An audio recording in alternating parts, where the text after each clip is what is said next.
I have absolutely no idea if this is going to be absolute crap, which it might be, or if it's going to be any good.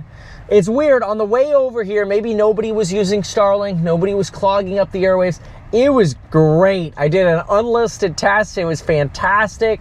But people have been complaining that in the afternoon, it's just, it needs its little siesta. The Starlink needs a little siesta. It's just not working out right. It's like this Schumer siesta. So we'll see. We went ahead and dropped it down to 720, and we'll see if this works. But anyway, it's the full self-driving Starlink test. And so we'll see. Or, you know, if it still sucks, it still sucks. We'll find out. But anyway, and we'll talk about some stonks. Somebody says better now. Okay, that's great. It's good, smooth, good now. Maybe I was too close to the ocean. Much better now. Somebody says say something nice about Elon and it'll work. Elon,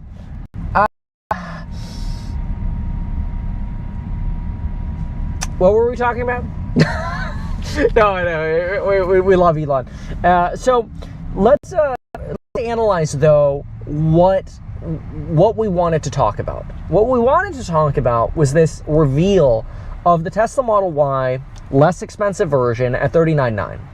A few days ago, we made a video on the channel and we discussed that if they choose $39,900, it's not that bullish of a catalyst for Tesla, because Tesla is only sharing some of that tax credit downside with or the removal of the tax credit with buyers. Did like man good. This is what we did our analysis a few days ago. We concluded that the best pricing for Tesla would actually be $35,000 or like $34,900. Which would be aggressive, but it would maximize the production of the vehicle, get that FSD in hands of more people, and get the factories mass producing again. Now we'd actually be trending towards, even if you had a smaller battery pack, we'd be trending towards that $25,000 vehicle post-Biden inflation, Trump inflation, whatever you want to call it, COVID inflation. We would be in a place where we could actually get volumes going, and we're actually doing good. Now we're competing with the more affordable vehicles. Unfortunately, we had yet another buy the rumor, sell the news today. And this is not a surprise. This is actually what we said in our public video. We reiterated it this morning in the Alpha report, that we're probably going to get a buy the rumor, sell the news on Tesla, because that's the way this works. There's a rumor that something's great's going to happen for Tesla, and then all of a sudden we get a relaxation again, right? 414 is probably where the stock settles in the near-term bumpiness. This is the common place we go. But I like what Ross Gerber says. Ross Gerber has a good argument. He argues, and I know people in the Tesla community have their own opinions on Ross. I love Ross. I think Ross has a really good point that right now we're paying a lot for daddy's back. We're paying a lot of money for Elon is back at Tesla, supposedly, and we're excited about what that could be. Unfortunately, Elon is also still very busy with his other ventures. And so then it makes us wonder, how much of a commitment can we potentially get to a truly new, affordable vehicle for Tesla? I wish we could get vans for Tesla, minivans for moms, you know, who cares, a two-door model, make some other models. I think the production hell, though, of Tesla going to different models of vehicles, Elon has found just isn't worth it for them. And that's why they're really going for the robo-taxi style. Because it doesn't make sense for them to try to do all of the other models that everybody has really been hoping for. So it's unfortunate. Mind you, also right now we are literally going through a canyon. So I do anticipate that there will be some choppiness at portions of this video. But I am grateful that we basically have this shadow price cut. Because keep in mind, the other thing that we talked about in our Tesla video a few days ago, if Tesla did not come out with a cheaper Model Y, then we would end up with no shadow price cut for the vehicles after the credit expiration, and our volumes would truly tank. So it is actually necessary that we came out with this lower cost Model Y. And it's a blessing. It's a good thing that we came out with a lower cost Model Y, because it is a shadow price reduction, and it is what's necessary to actually continue to sell Teslas. So I'm very grateful for this. Now, what I'm not grateful for is that I am about to go through a tunnel. And when I go through this tunnel, you will be disappearing. Kevin is going to disappear in about 10 seconds for 15 seconds. I am going to disappear because it's Starlink internet. So hold your breath through the tunnel. Here we go. All right. We have gone through the tunnel. Now, the miracle would be is that fraction immediately comes back and we're actually slide. That would be a miracle. 15 seconds of tunnel. I held my breath. Hopefully we were able to teleport to the other side of the tunnel and the live stream just resumed. We are literally streaming right now on the Starlink that's attached to the back of the Cybertruck. I'm going through canyons right now.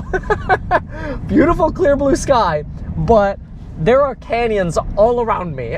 I am going through the Santa Monica Mountains National Recreational Park, or whatever you call this. So anyway, I'm kind of... Anyway, we'll see. So he says, joke's on you, I only hold to hold for 1 second. Oh, does it like skip the black hole? That's funny. Yeah, I gotta wait till lose like 12 seconds or whatever. But anyway, you know, broadly, I'm grateful that Tesla reduced this, you know, more affordable model. What's interesting is, if you think about it, you're actually getting towards some of the model. Think about it.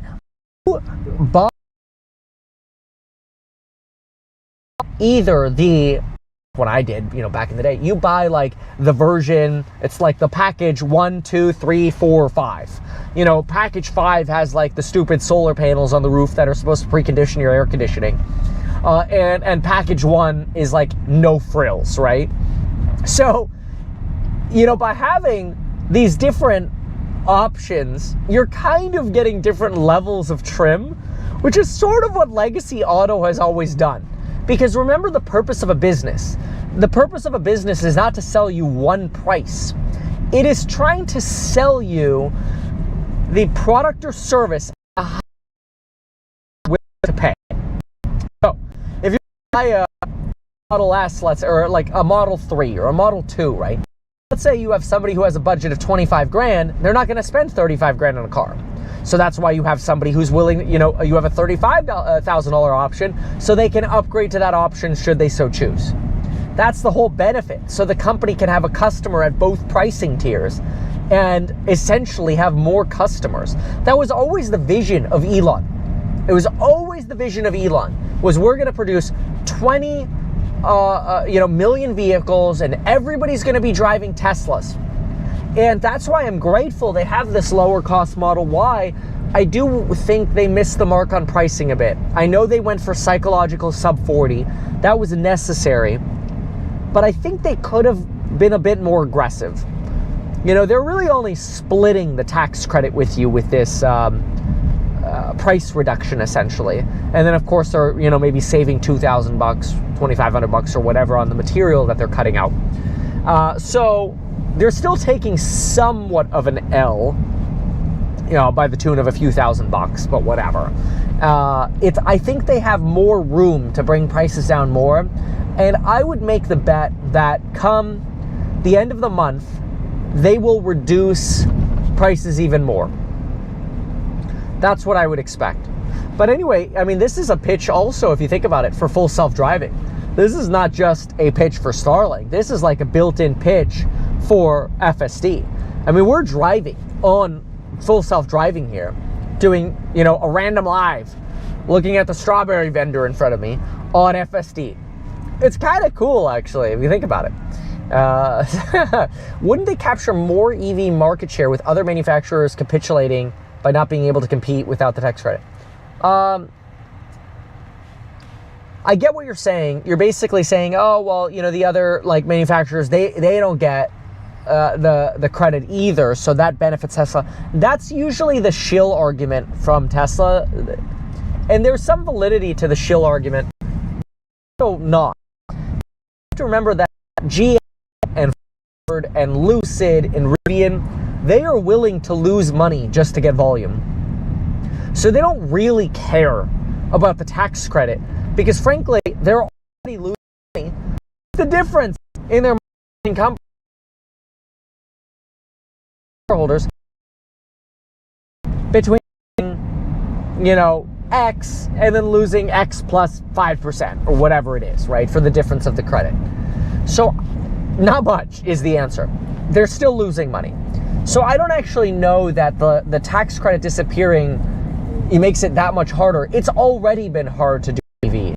I think the tax credit disappearing hurts the greatest volume producers of electric vehicles. And the greatest volume producer of electric vehicles in America is Tesla. They are the greatest volume producer of Teslas or of electric vehicles. And it is a loss to Tesla not to have this credit. And it's, you kind of have to blame Elon in part for it because Elon basically told Trump he was okay with the credit going away. What else is going to happen?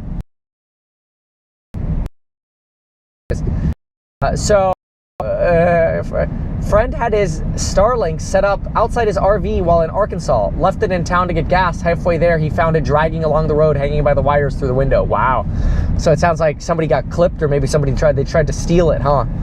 I mean, the actual Starlink adapter isn't that expensive now, if you think about it. I think they sell it now for like $299. This is not a play on the hardware. Starlink and SpaceX, they can lose money on this hardware all day long. Who cares about the hardware? They want the monthly subscription service, right? They want that $30 to $50 a month or whatever, right? So I'm very curious to see now that I come out of the canyon what the quality ends up doing. If out of the canyon the reception will be any better. So I see like mixed comments. Some people are like, there's no lag, hi PC Utah. I see there's no lag. Then I see others saying there's lag. And then I don't know if it's just if you play it back 10 seconds if you don't get lag or what it is. But whatever, it is a test of Starlink. That's what it is. So broadly, I think it's exciting to see the lower cost why, but it's also not what a lot of people were hoping for. A lot of people are truly hoping for a new model from Tesla. And I think the reality is Elon is convinced that is just the RoboCab. That is the next model, the RoboCab. And until we get the RoboCab, the Cybercab, we're just not getting a new model. That's likely where we're going. I love the Robovan. We know that is really just a, cladded up frame of a vehicle that was remote controlled and not full self-driving. At least that's my suspicion. Don't sue me, bro, Tesla. But those are good visions for the future. That's really what Robotaxi Day revealed. What was that? 1010? That was almost a year ago. And so now I think we're all looking forward to version 14. Who's all gotten 14 yet? I've seen only a handful of people get out version 14. I'm not on 14. What version are we on over here? Software. Hope I don't get yelled at looking. It says 13.2.9. So whatever version that is. Roadster. They won't do the Roadster. I don't think the Roadster is ever going to happen, honestly. The Roadster is a great throwback to sort of the original Roadster that got Tesla started with the subsidies that Tesla had. But it's not a mainstream vehicle. It's certainly not functional. Roadsters are not designed to be functional. They're designed to be not your daily driver. They're designed to be your second, show-off car that you take out on the windows or to date night or whatever. But, they're faster, they're fun to drive, but they're not functional vehicles. You can't fit a lot in them. Most of them aren't even like automatic convertibles. You just have to take literally the roof off yourself manually, unclamping it and then taking it off and putting it on, somewhere without scratching it. So I'm not the biggest fan of Roadsters.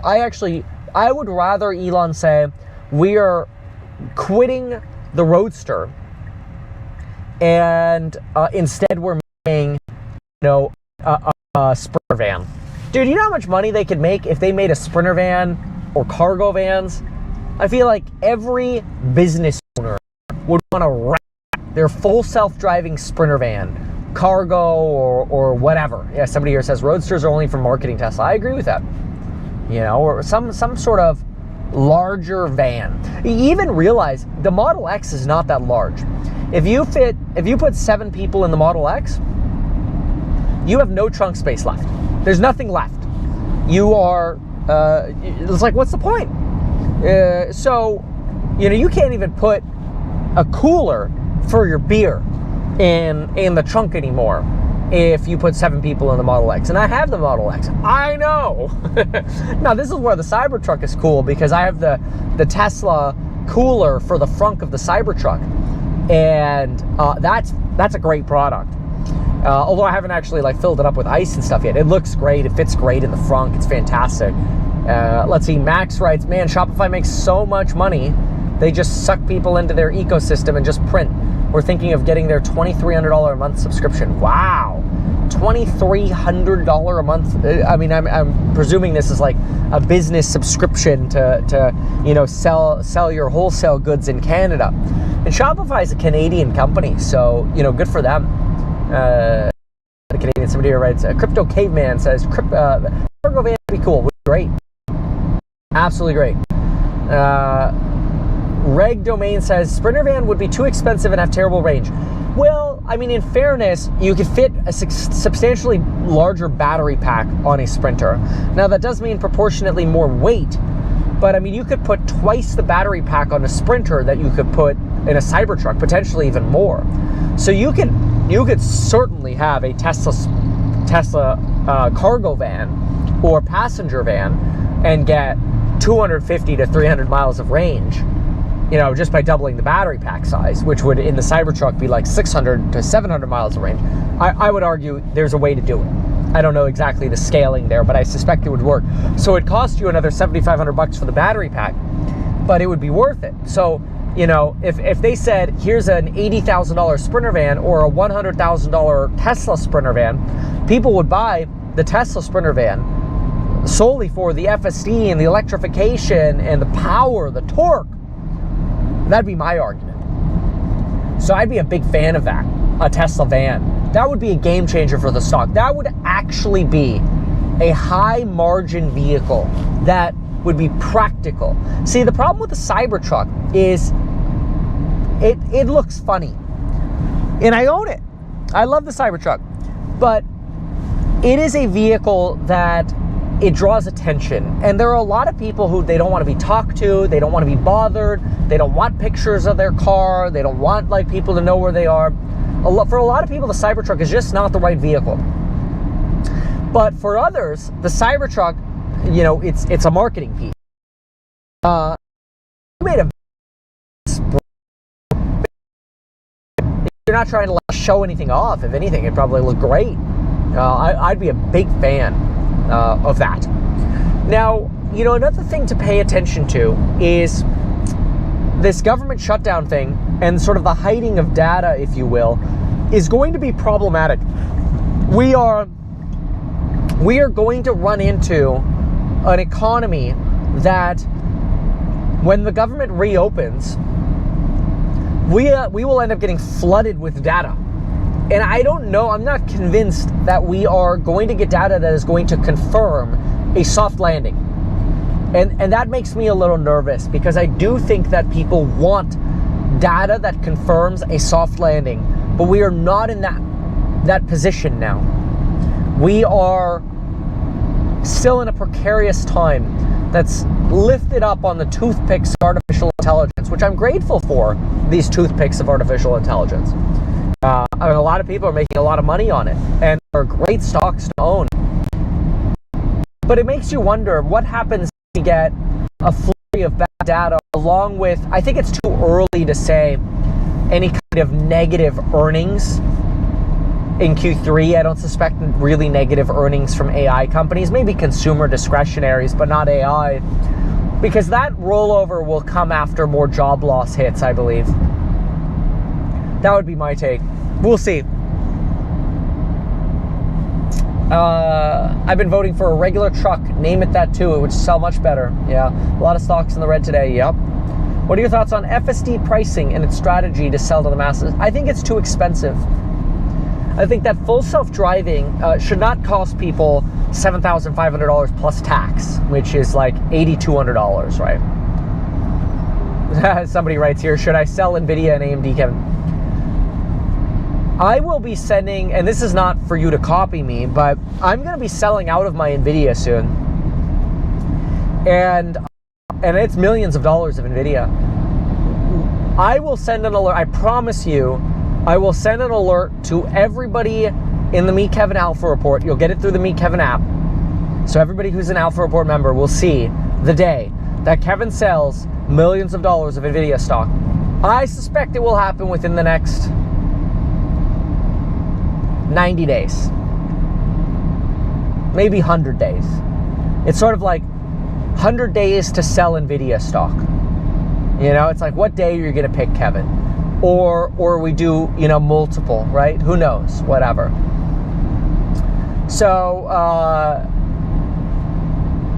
yeah, sorry if you're experiencing any lag. I'm surprised because we're on Starlink. And let me see what the feed says right now.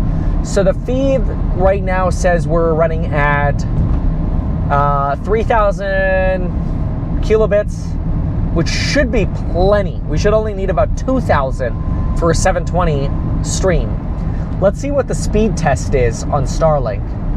So if I Starlink speed test right now, I wonder how much lag it'll take. But if I Starlink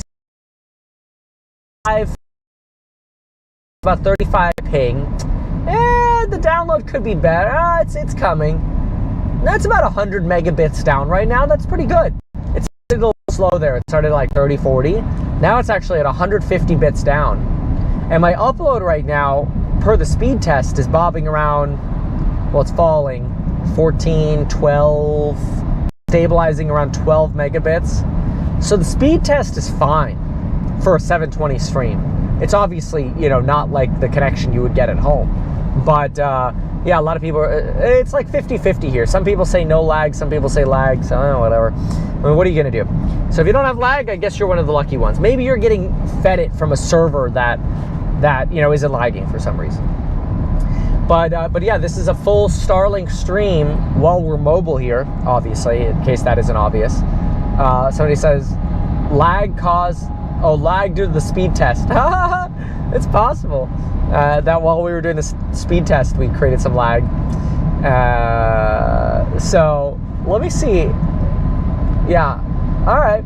So anyway, now let's understand also that not only are we going to send that alert when I sell NVIDIA, it'll be within the next 100 days. But I do think that broadly, we're still on like this pendulum. That's my opinion. Maybe pendulum's not the right word. It's more like we're standing in the middle of the teeter-totter on the kids' playground, and it's sort of like there are two, like, you know, heavier kids on each side of the teeter-totter, and one of them's recession and one of them's not, and one of them's gonna win. And if we look at the labor market, it seems like the recession one's gonna win. If we look at artificial intelligence and capital expenditures by rich corporations who are monetizing their stocks, diluting their stocks, and doing whatever they can to raise money, including taking on new forms of financing, if that's how we measure the economy, then the economy's fine. So I think that's very interesting. So somebody here writes, Kevin, thoughts on upcoming Tesla earnings? The next Tesla earnings will be fantastic because Tesla will have had its highest pricing power. The expiration of the tax credit was a huge motivator to buy Tesla. And so the expiration of the tax credit is a phenomenal catalyst. It will be a fantastic earnings report. And Tesla's not going to give forecasts. So who cares? Like, unless they say something stupid during the earnings call, you know, it's going to be hard. I'm going to be hard pressed to say it's going to be a bad earnings report, but I do think a lot of that is already going to be priced in. Kevin, is there a Tesla product event tonight? Rock is probably responding to the news that yesterday we were going to have that there was going to be a Tesla event today, which people thought might be at night because we never saw like a date for an event or time frame or whatever. But it really, I think, just turns out to be an announcement of the $39,900 car, which is the Model Y. Keep in mind, we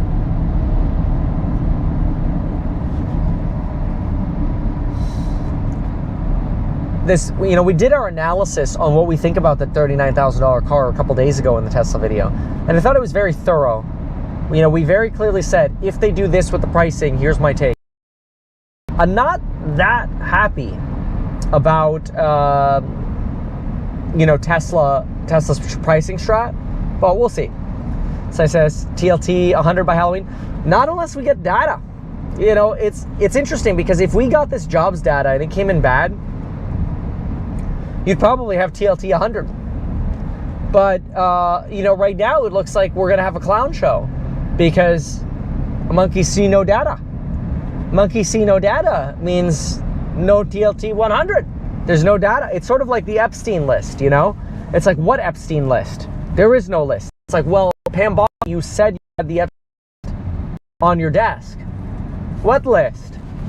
So I never had the Epstein list on my desk. There is no Epstein list. I was confused. Oh, okay. Somebody here says they'll try to hold data until the midterm election. Well, that would be best case scenario for them. I don't think they're going to be capable of keeping the government shut down that long. I suppose it's possible. But yeah, again, 39, yeah, somebody writes, what the F? The car is not really that good of a deal. No, 39.9 is not that great of a deal at all. Pricing should have been 32. I was going for 35. Gary says, pricing should have been 32K and just have markups. Yeah, I agree with you. Totally agree with you.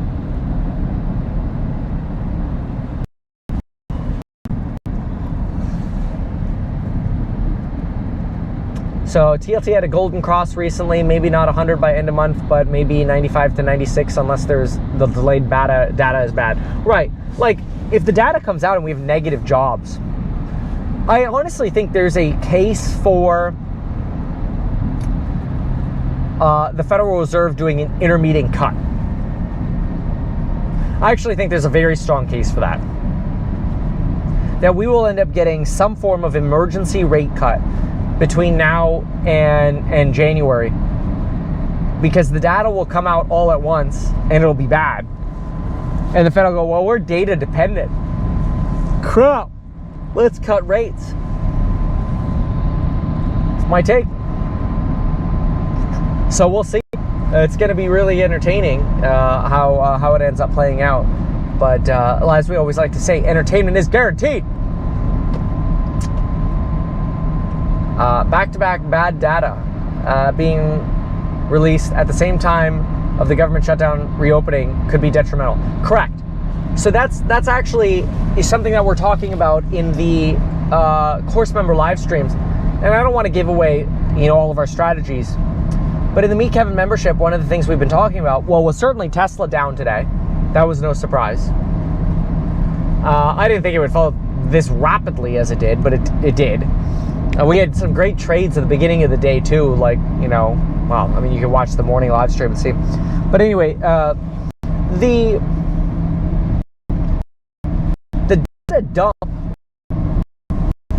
it just depends on how long the government's going to stay shut down. And honestly, there's no path to the government reopening right now.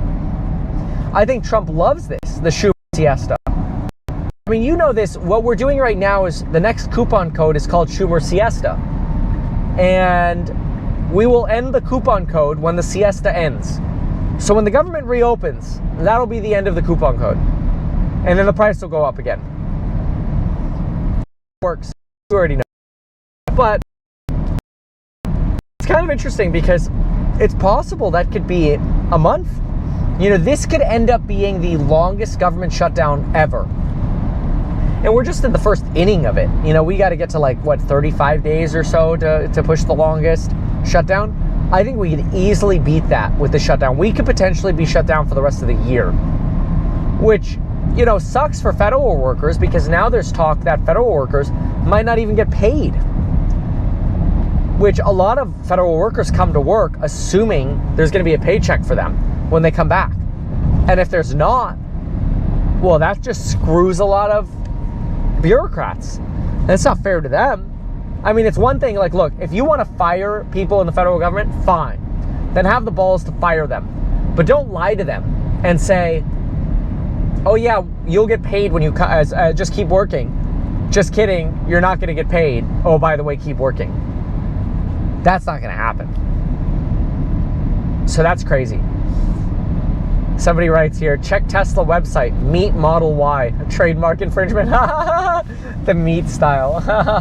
Yeah, I mean, hey, look, if people can borrow from me or take or whatever, I don't really care. Like, I want everybody to win. I want everybody to make money. And sometimes I will say I'm a little bit too conservative,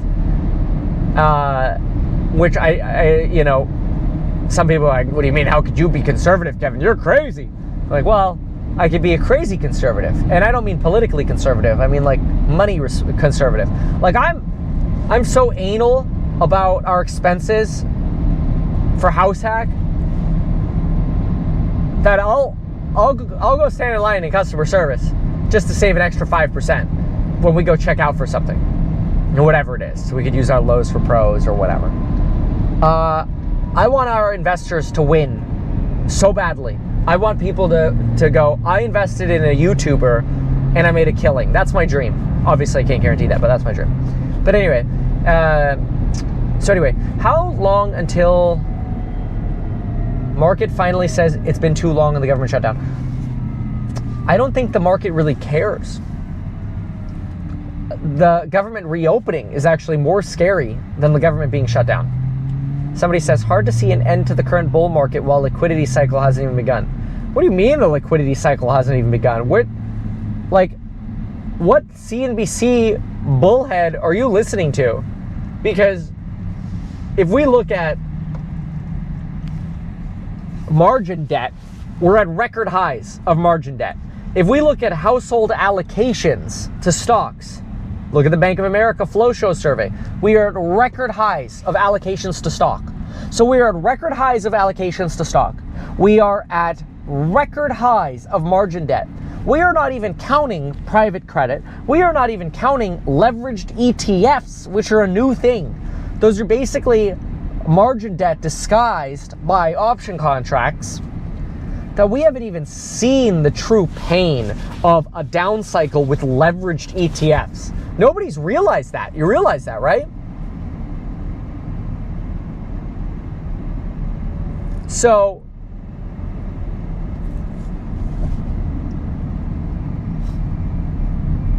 the down cycle will probably be one of the worst ever when it starts. Now, I don't want to be a doomer. I'm just saying the amount of debt that's outstanding, and then for you to say in the chat here, Reg, is like, oh, the liquidity cycle hasn't even begun. No, dude, it is full steam ahead, man.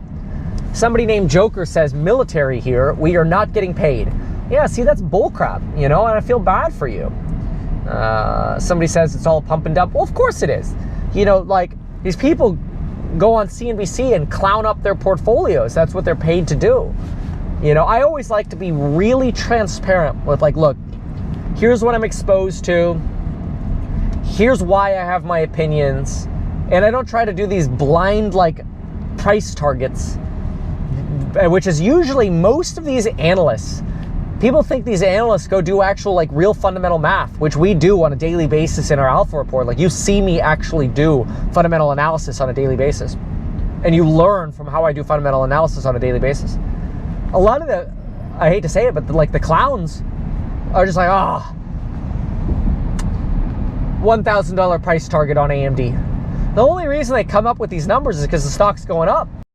And they gotta look like they knew. You know, it's a joke.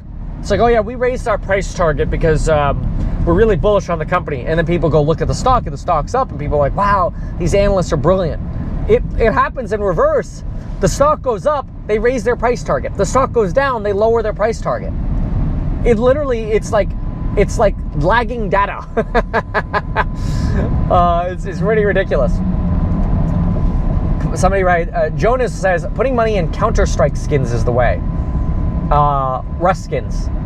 Somebody else says, what is he driving? This is the Cybertruck on full self-driving and we are on Starlink.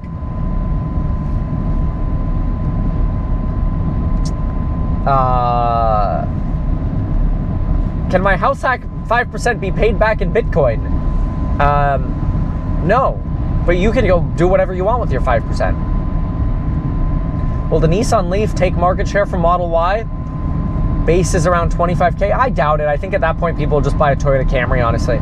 Like, I think ICE vehicles are more of a competition and threat to electric vehicles than other electric vehicles are. So,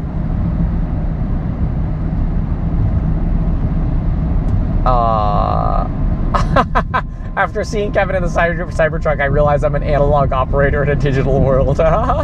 Somebody writes, bubble pop imminent. What ticker symbol for house hack? We'll see. We'll see. We've got a lot of really cool things in the pike. I can't wait. Frank says, I can't wait for Bear Kevin. What do you think about the 80% haircut? I mean, we were talking about that this morning, and we talked about it yesterday as well with the Great Depression. I mean, it would really take poop hitting the fan, but yeah. I mean, it's if things went bad, sure, that could be an understandable support level. So, we'll see. Let's see here. Kevin, are we heading for a crash? Who knows? You know, like, I don't like what the Oracle news was this morning. I think it just doubles down on the CoreWeave news, and it's bad. I mean, you could see my video on it that I posted earlier, right? So I think that's pretty valuable. What is the advantage to invest in house hack with retirement funds versus after-tax dollars, if you could explain in depth? Well, I mean, I don't have to go too deep. It's very simple. If you invest in, let's say, a Roth, your gains are tax-free. If you invest, and that would be after-tax money, right? If you invest in a retirement account, that's fine too. You get to invest more, but you're sharing that more with the government. So it really doesn't make a difference. So there's a limit with how much obviously you can invest with a Roth. Most people want the tax deduction now because they want less pain today. This is why you just don't see a lot of higher income earners using the Roth, although I think it's a great tool. Practically, you just don't see it that often. But anyway, somebody here says, Tesla should start selling their FSD to other makers. You know, I don't think it's going to happen. They've been saying that they're going to license it because you could basically get the technology for free if you, you know, just sign up for NVIDIA's Drive program. It's not, NVIDIA's Drive system isn't there yet, but if I was Mercedes, I would much rather license the NVIDIA Orin platform or Thor or whatever and customize that full self-driving suite to my own car with my own cameras and my own sensors, leverage NVIDIA's AI expertise, let them do all the AI stuff, and I just plug it into my car. Like, that's probably the biggest threat to Tesla. So, what, Nathan, where were you hearing something about the numbers with Oracle? Somebody asked, how can I invest in HouseHack? Househack.com. It's simple. Remember to read the offering circular. This video is not a solicitation. What else here? Can you give me the best guess for the price target by 2026 of TLT? Well, I mean, it all comes down to the data. You know, if the data slow bleeds the way it has been, it's probably not going to make it to 100 by January 26. You need a shock. If you got a negative jobs read here in October or even November, you could be TLT 110 by January 2026. But if you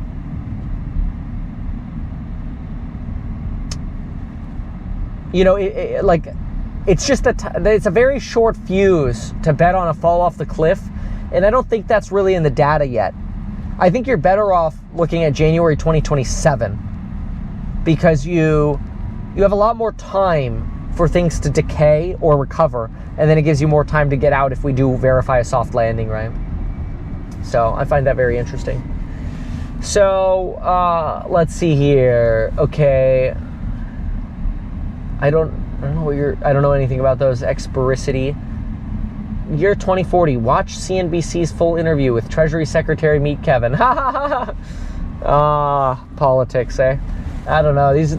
The Treasury Secretary is a very political appointment. I'd honestly much prefer to work at the Fed than the Treasury Department, because you can truly be apolitical to the extent that you want to be, right? I'm not saying that our current Fed is 100% apolitical. I don't think they are, but I do think they try. But politics sneaks in everywhere. Can you do a course on legally paying less taxes? Well, I mean, we have a lot of course lectures already on paying, less in taxes. But we also have a new set of lectures coming out probably within the next, hopefully, honestly, this week. I want to get them out like by Sunday. I have no guarantees yet, but within the next couple of weeks, I want to get all these lectures out, so I'm done with them. And we'll have some more strategies for tax savings. So I'm very excited about that. Somebody here says, I got a 1990 Ford pickup truck paid off. Congratulations. Honestly, there is a really big value to being out of debt. Really big fan of that. I'm expecting one of the legacy auto companies to build an auto platform and then license Tesla for software and batteries. My guess is nah. Nobody's going to license FSD, man. I don't see it happening. I would be shocked if it actually happened, and I would be very happy. But I would not even hold an iota of hope for that. Who do you recommend for somebody what do you recommend for somebody trying to pile up cash going into the end of the year? Not financial advice, to reinvest. I love that phrase, reinvest. Should I just hold cash in a high yield savings account until the market rolls over, or should I DCA? Technically, according to Vanguard, the best answer to that is you just lump sum invest. Sometimes the strategy is you just lump sum in to like the NASDAQ and you set a trailing stop, right? So if the market falls 6%, you just trail out. If it goes up 6%, you're break even if it goes down 6%, roughly speaking, right? So trailing stops are a great way to take some of that fear away, because you're going in committed to getting out at a certain price, assuming the market doesn't fall off a cliff within one day, which could happen. Somebody here says, NVIDIA doesn't have enough real-world data to make an FSD competitor. That's years off. Maybe.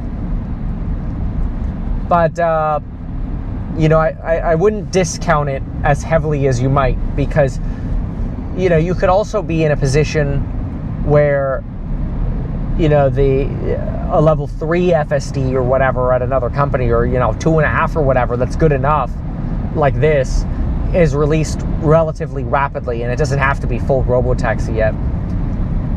If you work in the Fed, would you still do Fed bingo? Oh, hell yeah. We're going to make bingo great again. Do you have any training courses on being a parent? Wow, no. But it might be worth a video. Just sort of like what's worked well for me, right? Jim Farley is so whiny. Yeah, that's all right. The stock's been suffering, right? Somebody says, I'm right behind you and the left tire looks a little low. Let's find out. Left rear tire. Can I see tires in here somewhere? It's somewhere in the settings, isn't it? I got to make sure I keep looking at the road though too. Lights, seats, display, service. It's under the service tab. Nope. All of them are at 47 PSI.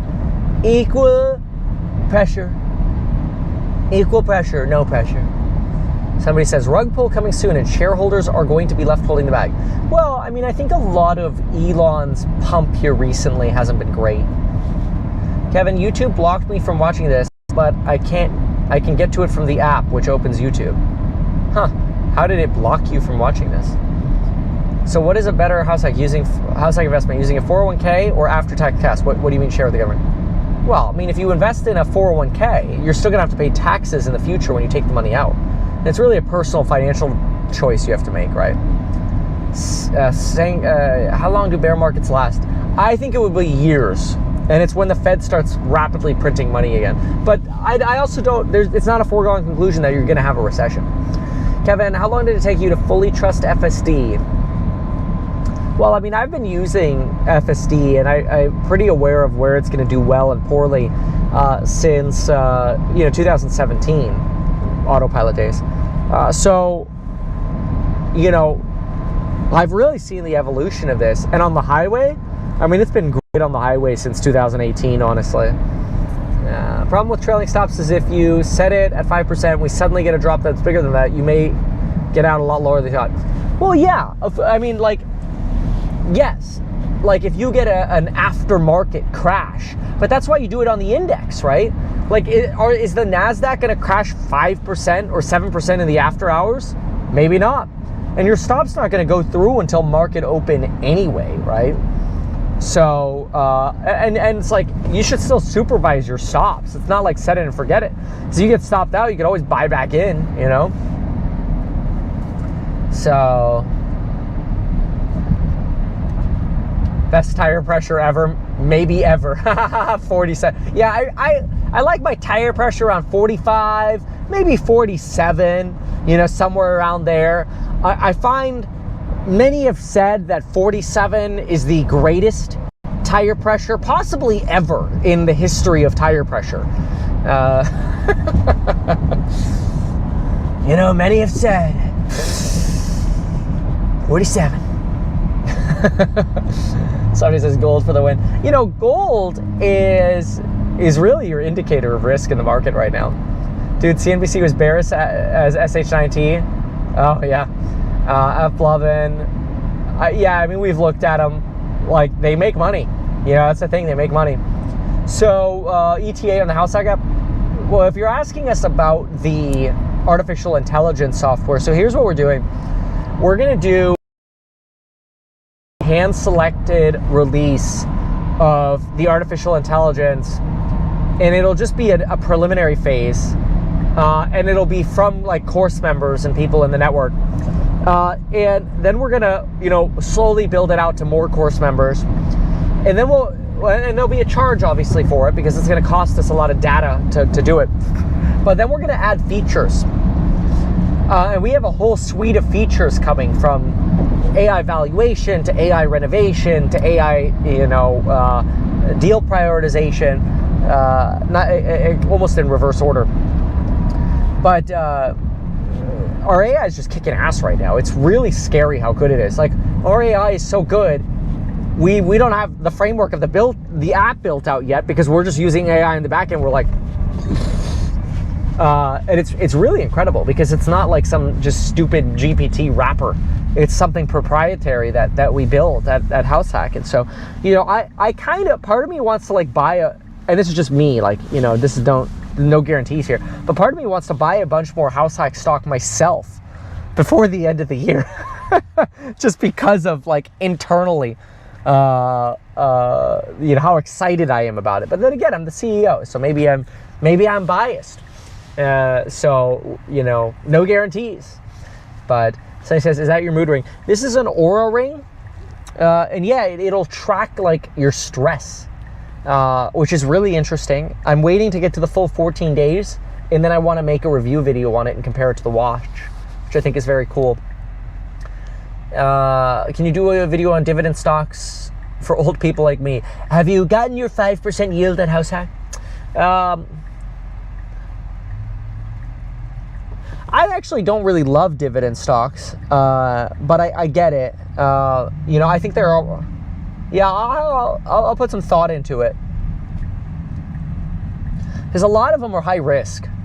That's what always bothers me. Like, you look at some of these, like, you know, mortgage, like there was a company that was a REIT, and they were offering like 13% yield, and they're turning into like some kind of collateralized debt company, and I'm like, this is insane. This is crazy. So no, I don't love that. So, okay, somebody donated to say you were 26. If I had dad, I wouldn't be. But I would certainly be building my real estate business. You don't have to spend a lot of money. You know, you wrap your car, you get real estate signs, you spend 10 grand on a good website and stationery and stuff, and go work, man. Go make money. You're 26 years old. Like, go make money. Stop worrying about what the next best stock is to buy. Focus on your business, because nobody can take that away from you. If you could build a really good reputation for being a great agent in your community, they can't take that away from you. That's your brand and your reputation. It doesn't matter if the stock market goes up or down 10%, 20%, 50%, 100%. Who cares? You got to build your own brand. And 26, real estate license, you should be out there building your brand every damn day. Or you're working for a company where you're building the brand together. And then hopefully you're getting paid in equity as well. So you could, see the upside in that company, right? Mind you, we've had no intervention so far of me driving this vehicle. We've been streaming for like 51 minutes, and it's just on full self-driving. So it's actually kind of impressive. And on Starlink. I'm actually taking over right now because I don't want to go that way. But that's not because of the car. That's because I don't like that road, because it's really bad for head-on collisions. So I don't go on that road. Stop it. We are not U-turning. There we go. Okay. Tuned in from Ireland. Hello. Sorry if you've already been asked, but your thoughts on, have you got the V14? No. Do not have V14 yet. What camera am I using on the dash? It's actually a GoPro. I missed the old Noob vs. Pro videos. Well, you should be in the courses then. I mean, so much information, Noob vs. Pro in the courses. Yeah, I guess I should we should try to do like a Noob vs. Pro video on a day. You know what? I'll do it for you. Okay, how about this? Let me get a notepad. Let me see if I could spawn in a notepad. Oh, wow, I just pulled a notepad out of my ASS. I actually literally did.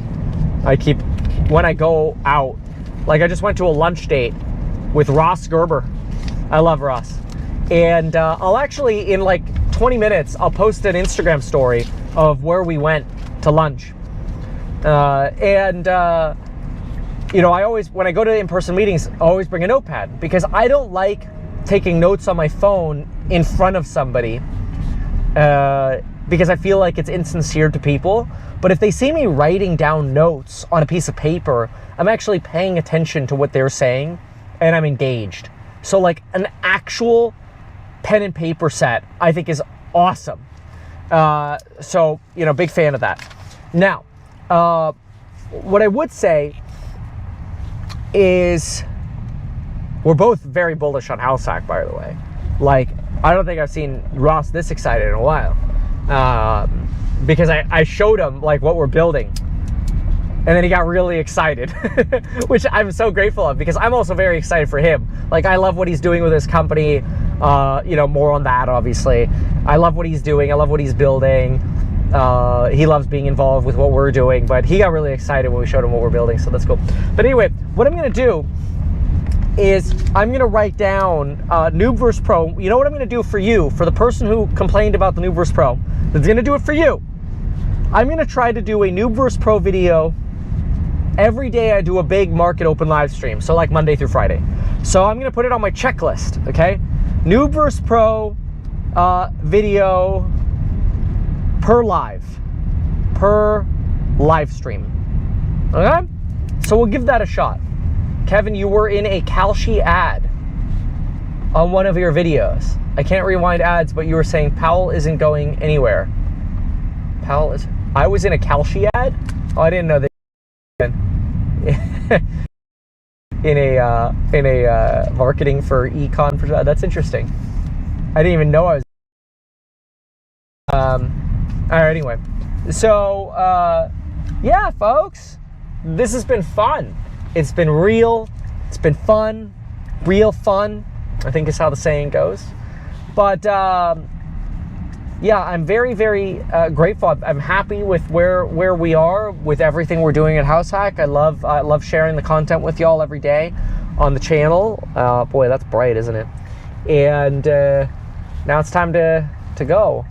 So somebody here says, hey, thinking about getting an MLO in Utah. Do you have any thoughts or advice? Do it, dude. Now's the time to build a lending business. It's probably the worst time to be a lender, which means it's the best time to start a business in you know, that cohort, if you will. So I'm excited by that. All right, cool beans. Well, there you have it, everybody. We'll see you in the next stream tomorrow. I hope you enjoyed Car Talk. That's what we're gonna call it. Car Talk with Kevin. I already got clowns in front of my house, by the way, which I think is kind of cool, because TLT ain't gonna be at 100 by Halloween. Because there's no data, bro. There's no data. So that's okay. Can't always be right. The Alpha Report's been absolutely kicking ass. That's been freaking awesome. That's probably one of the best things we've done. And people are loving it. So we're really excited about that. Cool. All right, folks. See you in the next one. Goodbye.